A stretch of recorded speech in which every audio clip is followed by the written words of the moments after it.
Jó, capítulo 39. E o tema da mensagem é: Deus vale-se dos animais para dizer que está cuidando. Jó 39. Deus vale-se dos animais para dizer que está cuidando. Irmãos, deixem, por favor, as escrituras abertas aí. E, queridos, lendo esse texto, nós nos lembrávamos dos dois avós, o vô Ademar Lopes do Amaral e o vô Guerino Casteluber.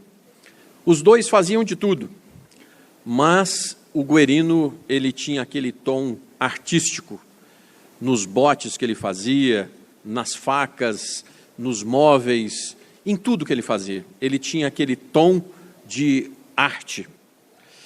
E aí, irmãos, nós traçamos um paralelo com a criação de Deus. Se nós pudéssemos dar vida a alguma coisa, seria fantástico. Se pudéssemos. Mas Deus, além de dar vida, Ele dá vida com requintes.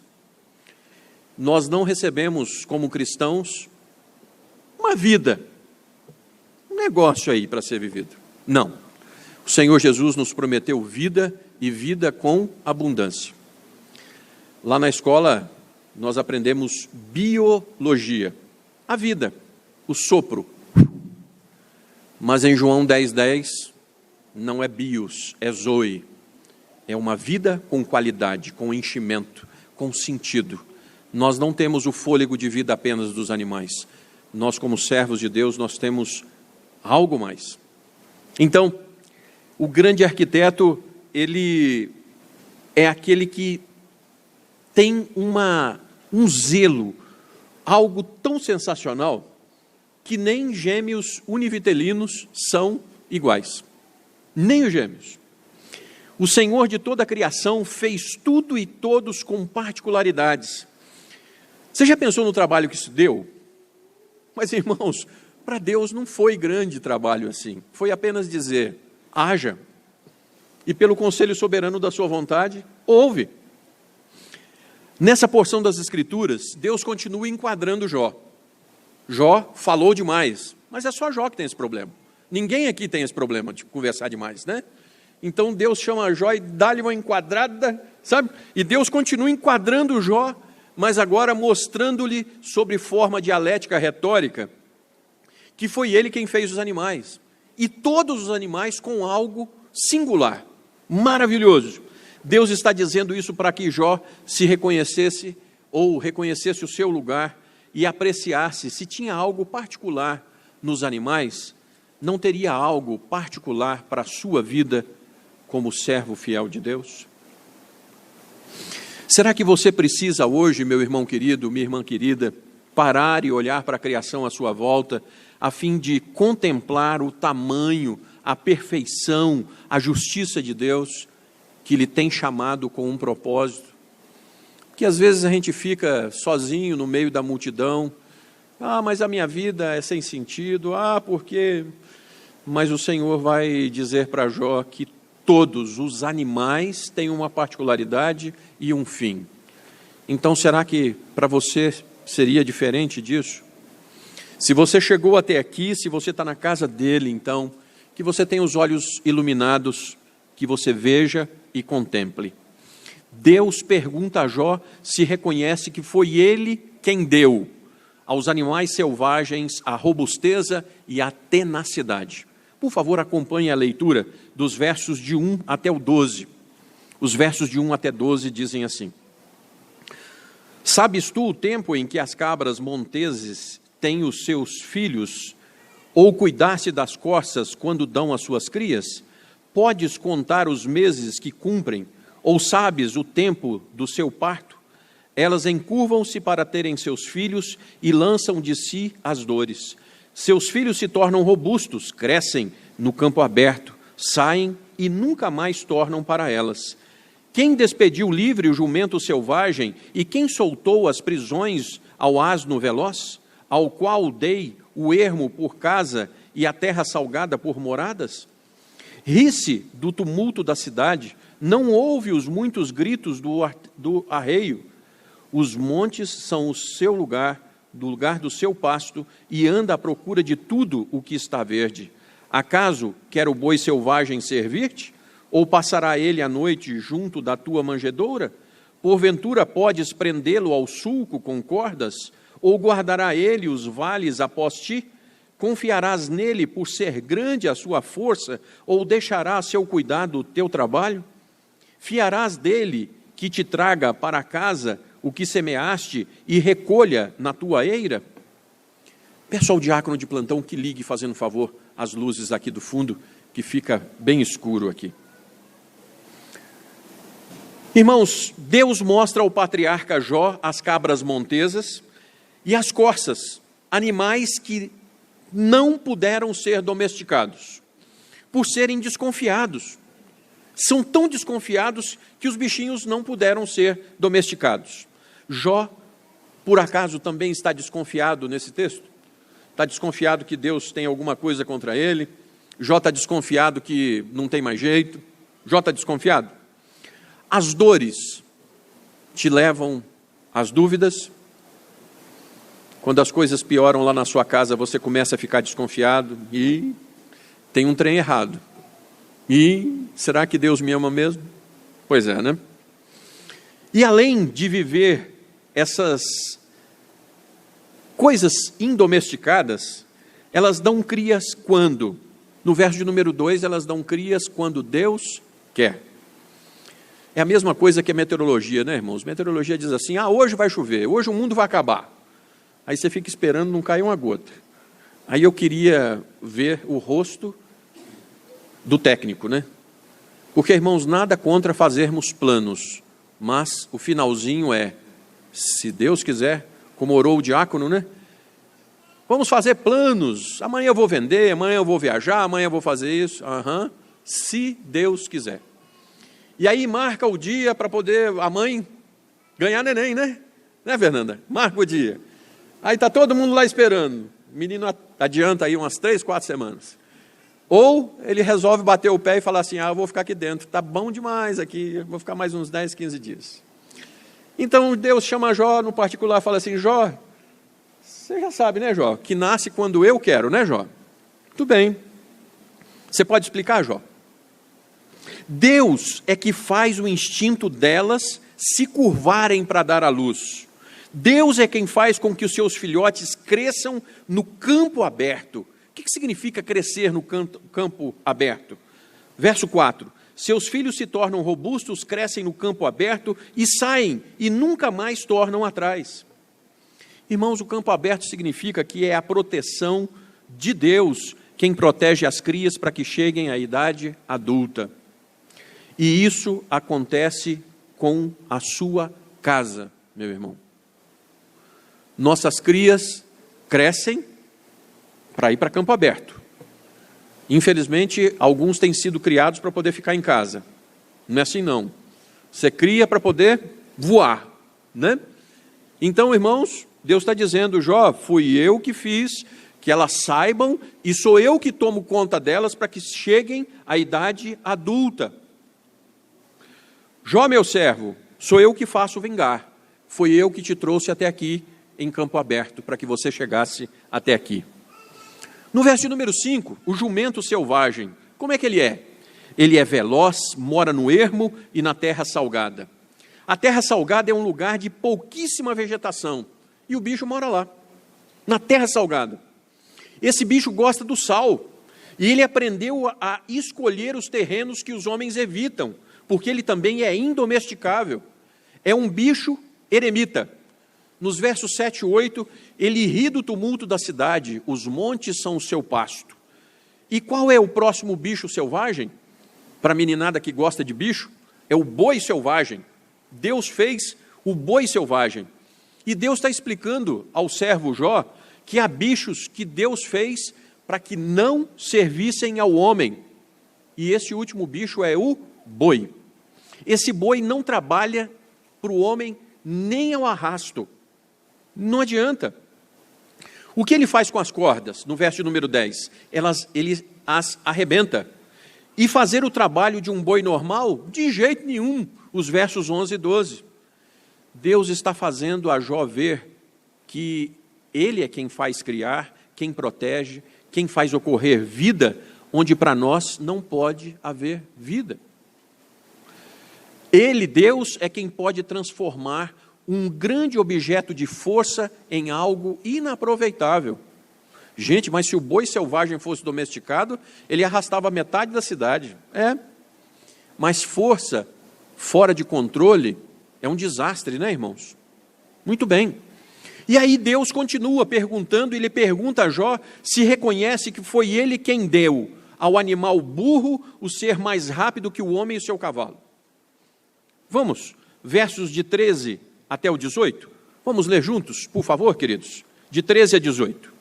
O avestruz bate alegre suas asas. Acaso, porém, tem asas e penas de bondade? Ele deixa os seus ovos na terra e os aquenta no pó. E se esquece de que alguém pode os esmagar, ou de que podem pisá-los os animais do campo. Trata com dureza os seus filhos, como se não fossem seus. Embora seja em vão o seu trabalho, ele está tranquilo, porque Deus... Mas quando de um salto se levanta para correr, ri-se do cavalo e do cavaleiro. Então Deus, até o 18. Então, irmãos, Deus está chamando Jó e diz assim: Jó, você sabe que fui eu que fiz o animal burro ser mais rápido do que o homem e seu cavalo? Como é que Deus descreve o avestruz, irmãos? Sem penas, até para demonstrar a bondade aos seus filhotes, no verso de número 13. Irmãos, e o avestruz pode ser tudo, viu? Mas bonito ele não é não. Mas não é mesmo. Deus descreve o avestruz sem pensar que os seus ovos podem ser pisados. Ele coloca os ovos lá em cima da terra e fica lá. Ele é duro com os seus filhotes, no verso 16. E ele é burro, desprovido de sabedoria. Deus diz assim, no verso 17, Deus lhe negou sabedoria. Quinto, mesmo assim, ele tem a qualidade de ser mais rápido que o cavalo montado. Irmãos, que bom que existem avestruzes. Isso é um espetáculo, tem chance para mim. Tem chance para você também. Que bênção. Mas o bicho mais sonso que existe tem algo de bom. Se ele não pode voar, ele pode correr. Que coisa boa, né, irmão? Você já pensou que era desprovido de tudo? Ah, pastor, não tem nada de bom na minha vida. Você já pensou assim? Será que você já questionou o que de bom Deus teria lhe dado de dons e talentos? De vez em quando a gente cai da mudança, né? Fica aquela carinha assim. Ah, o que tem de bom na minha vida? Ah, o que eu tenho de talento na minha vida? Não é assim? É. Deus fez muitas coisas boas em cada um de nós, queridos. Cada um, até o enfermo, até o cadeirante, até o fraco. Quem buscar a Deus encontrará dons e talentos prazerosos para servir a Deus. Na situação que você estiver, busque em Deus dons e talentos que lhe deem prazer para existir, servindo a esse Deus. E aí, Jó mostrara paradoxos a Deus com os ímpios que vivem tão bem quanto os bons.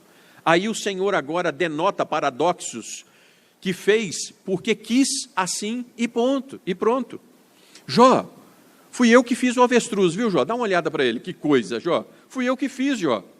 Aí Romanos 9:20. Quem és tu, ó homem, para discutires com Deus? Porventura pode o objeto perguntar a quem o fez, por que me fizeste assim? E às vezes, irmãos, nós estamos exatamente fazendo isso com Deus. Senhor, eu tenho um gênio do cão. Senhor, eu tenho esse defeito. Senhor, eu tenho essa enfermidade. Senhor, eu tenho isso. Senhor, eu tenho aquilo. Senhor, eu tenho aquilo outro. E aí você fica nessa de, Senhor, mas não é do jeito que eu quero. E Deus está dizendo para Jó, Jó, eu fiz as coisas como eu quero, para que elas me sirvam ao meu propósito. Jó quis discutir com Deus. Será que você já quis discutir com Deus? Senhor, por que isso? Será que você já quis? Deu certo? Deu certo para alguém discutir com Deus? Nunca achei um, viu, irmãos? Mas, meu irmão, minha irmã, se você fosse o avestruz ignorante, provavelmente também o faria com lentidão. Mas Deus fez esse bicho rápido para mostrar que ele não se esqueceu de ninguém. Olha, é assim, assim, assim, assim, mas tem alguma coisa de legal nele. Então, quando você olhar para a sua vida, interessante que eu dizia que eu era esquisito, né? Mas aqui nós tínhamos um casal de colombianos, e ainda resta alguns aqui nessa igreja, né? Que esquisito lá é o mais bonito que tem, sabe, irmãos? E na nossa língua é diferente, o esquisito é aquele negócio assim meio torto, né? Mas Deus no português fez a gente esquisito assim, mas fez alguma coisa muito boa na nossa vida. Deus está dizendo para Jó que no meio daquele turbilhão, ele estaria dizendo para o seu servo: olha, se eu não me esqueci de um bicho igual o avestruz, eu me esqueci de você, Jó. O ímpio tem mais força para descrever, para descrer de Deus, do que nós temos para poder confessar a Deus, gente. E aí? Pois até o poder de crer é um dom de Deus, dom dado por Deus. Nem a fé que você tem é sua. Então agradeça se você pode crer. Deus pergunta a Jó se reconhece que foi ele quem deu ao cavalo o ser destemido. Os versos de 19 até o 25. Vamos ler juntos, irmãos? Ou dás tu força ao cavalo, que revestirás o seu pescoço de crinas? Acaso o fazes pular como ao gafanhoto? Terrível é o fogoso respirar das suas ventas.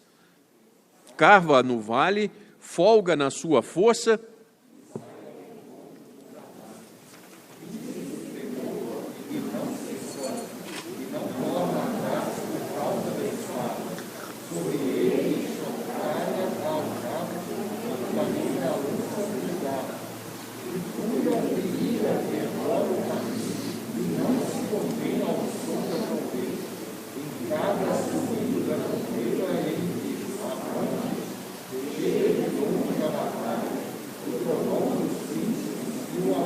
Até aí. Então, irmãos, Deus sai dos animais mais esquisitos e agora ele vai para o mais comum e cobiçado. Qual é? O cavalo. Quais são as suas qualidades? Irmãos, um dia desse, conversando com um irmão nosso, ele é presidente da Associação Brasileira de Criador Manga Larga, né? E aí ele me mostrando, assim, uns animais de 5 milhões, de 1 milhão e 800, né?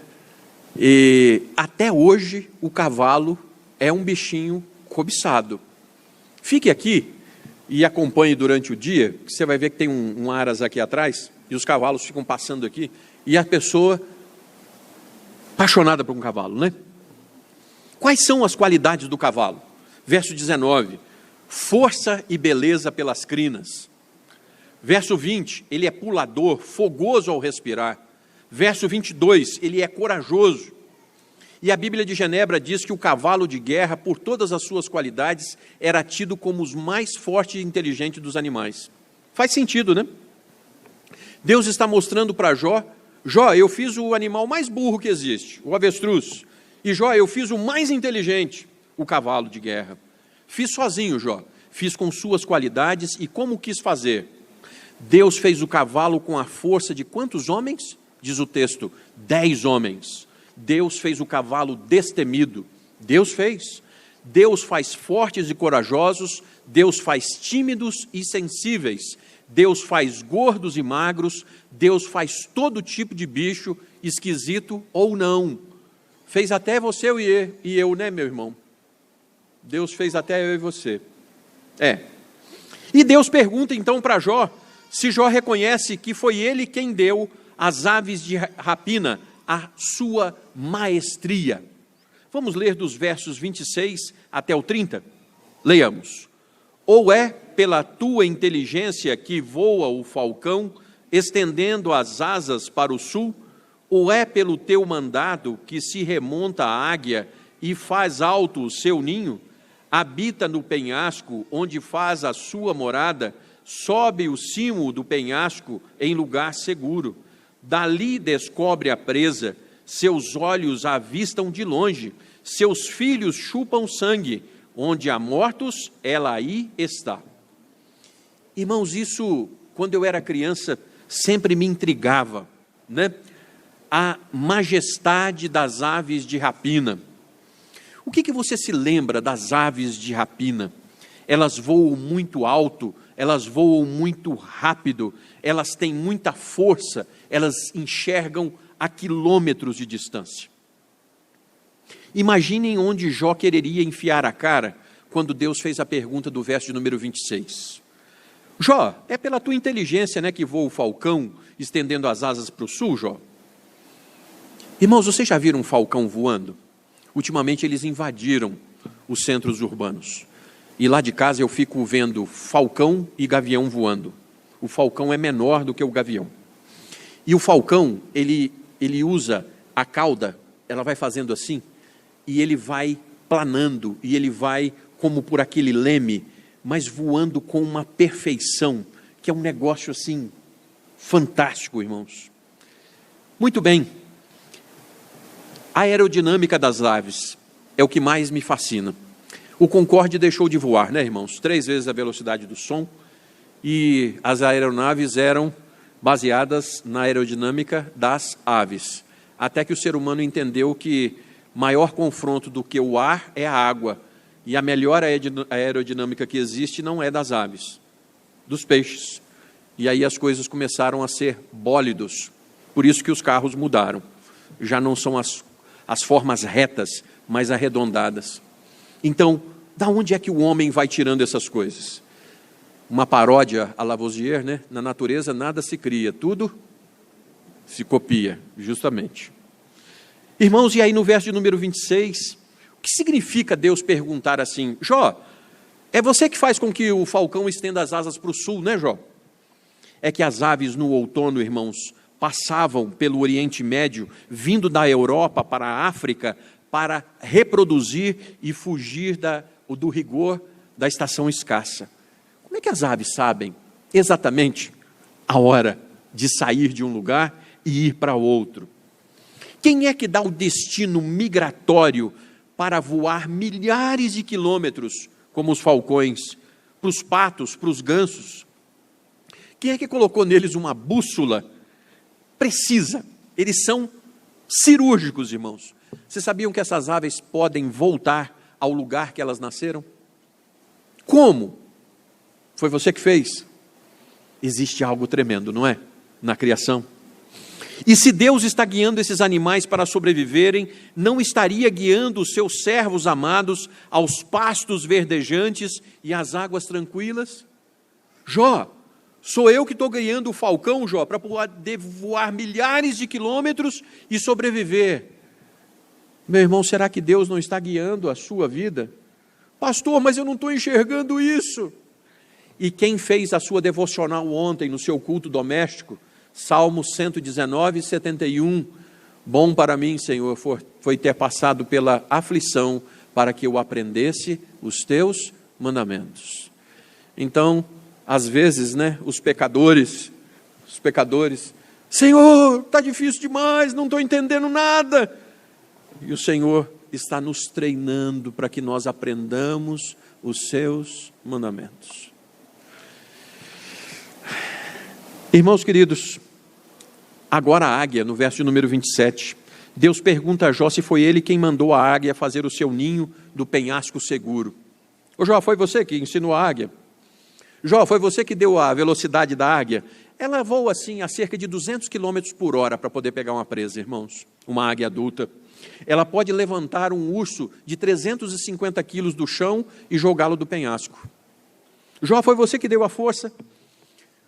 Aí a águia enxerga a sua presa a módicos 5 quilômetros de distância. Quando eu era menino, gostava disso demais. Eu colecionava aquelas cartinhas que vinham os bichos com as coisas, né? Acho que era só eu, né? Um monte de olho brilhou aí, que beleza. Irmãos, como Deus fez animais majestosos. Percebem que Deus está dizendo então para Jó, Jó, veja o que eu projetei e executo. Será que os propósitos de Deus são ou são perfeitos?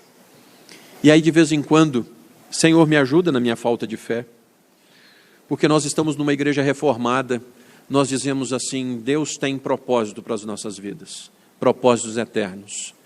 E aí, irmãos, o que dói é que às vezes nós duvidamos. Será que o que Deus está projetando e está executando é bom mesmo? Será que é perfeito mesmo? Será que é majestoso mesmo? Irmão, é isso que você precisa saber agora e para sempre. Deus te fez uma pessoa ímpar. Senhor, mas com a Marinete é diferente. Com a mãe da Alice é diferente, né, Viviane?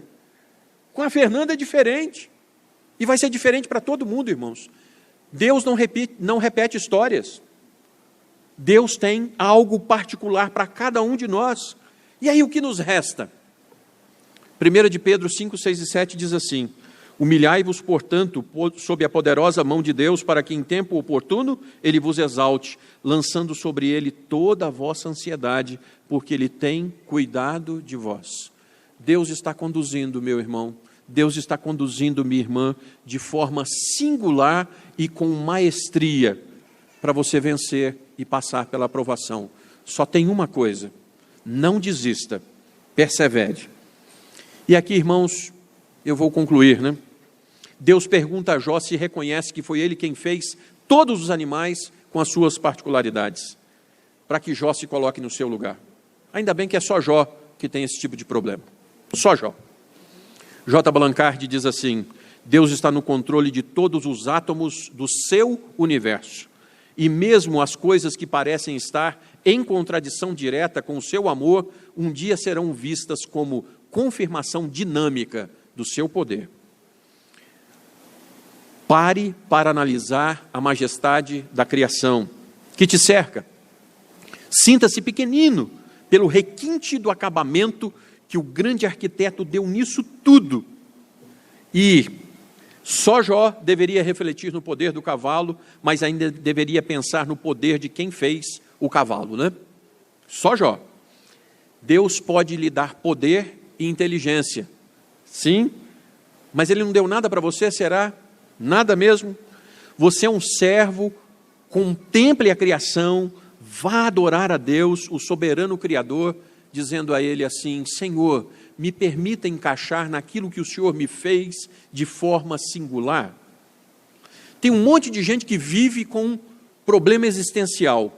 Para que eu estou aqui? O que eu estou fazendo? Santo Agostinho diz assim: fizeste-nos, Senhor, para ti, e o nosso coração anda inquieto enquanto não descansar em ti.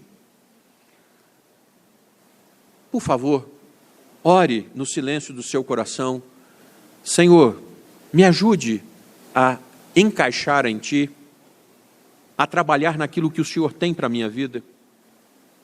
Não dá para censurar Deus, não dá para questionar Deus, não dá para exigir Deus, exigir nada de Deus.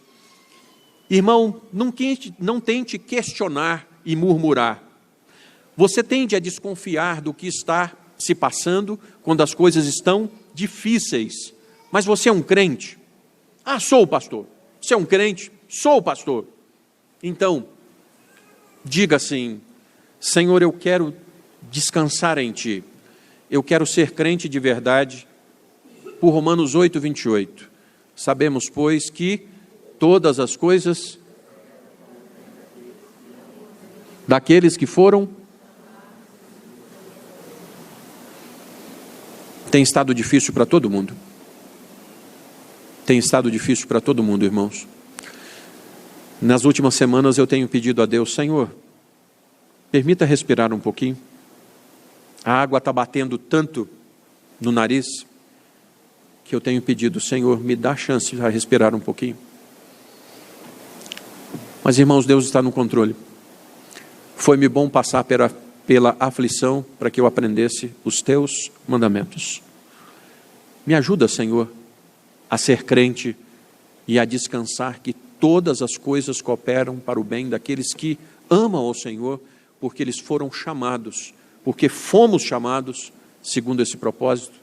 Nos ajuda, Senhor. E encerro com J. Blanchard de novo, quando ele diz assim: A paciência bíblica não está arraigada no fatalismo, que afirma estar tudo fora de controle.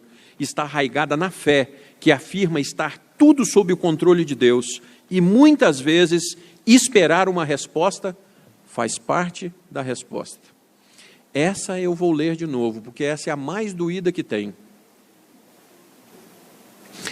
A paciência bíblica não está arraigada no fatalismo, que afirma estar tudo fora de controle. Está arraigada na fé, que afirma estar tudo sob o controle de Deus. E, muitas vezes, esperar uma resposta faz parte da resposta. Vamos orar, irmãos, e vamos para casa? Reverendo Dercy. E não nos esqueçamos, irmãos, a oração do Senhor todas as vezes.